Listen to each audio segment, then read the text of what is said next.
Dans quelle sphère d'activité vous travaillez au CJE Option Emploi Rocher-Percé? En fait, je suis intervenante en employabilité et responsable du volet SAE, donc du service d'aide à l'emploi. C'est quoi qu'on doit faire avant même de commencer notre recherche d'emploi? Ben, c'est de commencer par prendre le temps de se préparer. Souvent, les gens veulent aller rapidement, se lancent tout de suite là, aller frapper à la porte d'employeur. Mais ce qui est important, c'est de commencer par le début. Donc, de se poser, de regarder, est-ce que mes documents de candidature sont prêts? Est-ce que mon CV est à jour? Est-ce qu'il est adéquat aussi pour le milieu vers lequel je vais me diriger? Est-ce que j'ai besoin d'une aide de présentation? Les besoins au niveau du marché de l'emploi aussi sont dans quel domaine?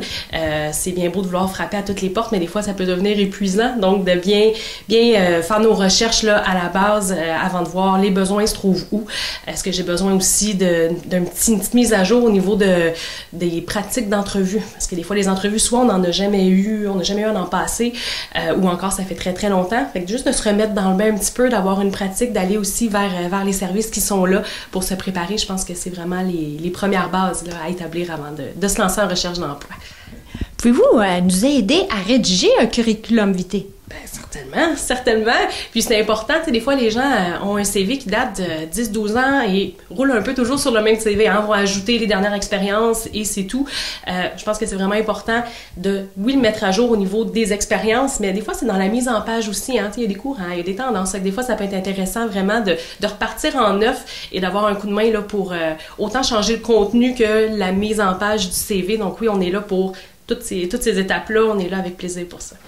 Quel conseil donneriez-vous pour bien réussir une entrevue d'embauche? Ben, en fait, moi, j'irais avec 3 éléments principaux pour une entrevue d'embauche. Premièrement, c'est de se connaître.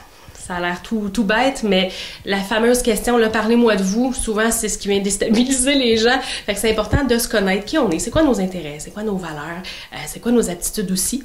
C'est important de connaître le poste sur lequel on applique. On se rend compte qu'il y a beaucoup de gens aussi qui, oui, on veut l'offre d'emploi, ont appliqué, sont appelés en entrevue, mais est-ce qu'on a bien pris connaissance des conditions? Est-ce qu'on a bien pris connaissance des tâches aussi qui étaient reliées au poste? Donc, connaître le poste, connaître aussi l'entreprise.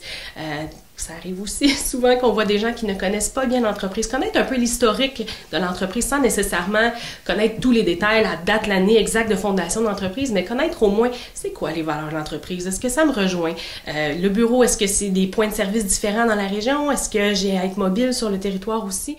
En quoi ça consiste, les stages d'observation que vous pouvez organiser? Oui, stage d'observation, c'est vraiment intéressant. On a tendance à penser quand on entend stage que c'est seulement pour des jeunes qui sont en formation. On entend souvent ça pour les fins de formation, mais c'est pertinent pour tout le monde, c'est pertinent pour les adultes aussi. Ça nous permet d'explorer un nouveau milieu de travail, mais d'explorer aussi un nouveau type de travail. On va le voir par exemple là, pour les gens qui sont prestataires d'assurance-emploi, souvent se retrouvent à une espèce de croisée de chemin de est-ce que je retourne travailler dans le même domaine dans lequel je travaillais ou j'ai peut-être le goût d'essayer autre chose. Mais des fois, ça peut être une belle porte d'entrée pour, disons, tester, aller vraiment sur place, voir c'est quoi l'environnement de travail, voir un peu la dynamique de l'équipe de travail aussi, sans nécessairement s'engager dans un emploi où l'on se retrouve un peu, je veux dire, mal pris, si finalement on se rend compte que ça nous convient plus ou moins. Fait que ça nous permet vraiment de tester, voir ce que ça nous correspond.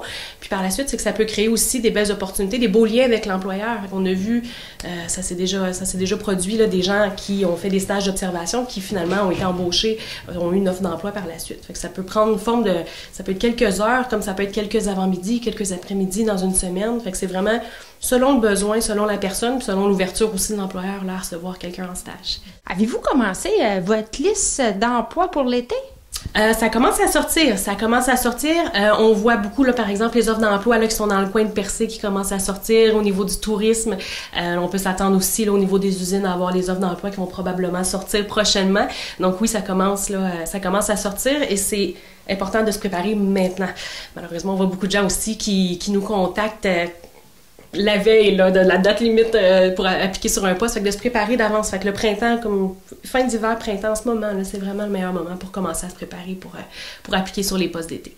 C'est où qu'on peut voir la liste de tous les emplois qui vont être disponibles cet été? Oui, sur notre site internet, CJE Option Emploi au singulier.ca. On a un petit onglet là en haut à droite où ce qui est indiqué offre d'emploi. On a vraiment toute la série d'offres d'emploi du plus récent au plus ancien et on publie les offres d'emploi pour l'entièreté de la MRC. Fait que tout ce qui est du Grand Percé là jusqu'à Port-Daniel. Donc vous pouvez aller voir les offres d'emploi en fonction de ce que vous cherchez un emploi à temps partiel, à temps plein, est-ce que vous cherchez un emploi à la grandeur de la MRC ou vous voulez vous concentrer davantage sur un secteur en particulier. Fait que c'est toutes des possibilités là, de critères de recherche. Donc, sur notre site internet, cjoptionemploi.ca, notre liste est là. Puis, on les publie aussi là, sur nos réseaux sociaux. OK. C'est quoi au juste la coop d'initiation à l'entrepreneuriat collectif? Oui, la SIEC, le petit nom qu'on donne à l'interne. En fait, la SIEC, c'est vraiment un super de beau projet. C'est là pour les jeunes qui veulent s'initier à l'entrepreneuriat. Donc, en fait, c'est vraiment un projet où on va avoir un coordonnateur ou une coordonnatrice qui est avec un groupe de jeunes pour l'été, des jeunes volontaires qui veulent faire l'expérience de l'entrepreneuriat, qui veulent savoir qu'est-ce que c'est exactement d'être son propre employeur. Donc, c'est des jeunes qui choisissent les contrats qu'ils veulent offrir, ou ils peuvent se faire proposer aussi certains contrats par différents commerces ou personnes, individus dans la communauté. Fait que ça peut être des contrats au niveau de faire des retaper, repeindre une galerie, ça peut être de faire de la tonte de gazon, par exemple. Bref, ça vient vraiment aussi selon ce que les jeunes souhaitent. Donc, ça a lieu ici, c'est pendant l'été, puis il y a un coordonnateur là, qui les accompagne là-dedans. Fait que c'est une belle porte d'entrée vers l'entrepreneuriat. C'est vraiment un beau projet. Bien, vous pouvez toujours nous contacter. On est disponible. Vous pouvez venir en personne prendre rendez-vous. Vous pouvez nous contacter sur notre page Facebook, par téléphone également, au 418-689-6402, poste 0. Vous rejoignez notre merveilleuse Nicole à la réception, puis elle va pouvoir prendre vos coordonnées pour vous donner un rendez-vous. Donc, notre porte est toujours ouverte. Sinon, les intervenants ont aussi des pages Facebook là, directement, nos pages professionnelles, vous pouvez nous rejoindre directement aussi pour prendre rendez-vous. Donc, la façon qui vous convient le mieux, on est là pour toute la population.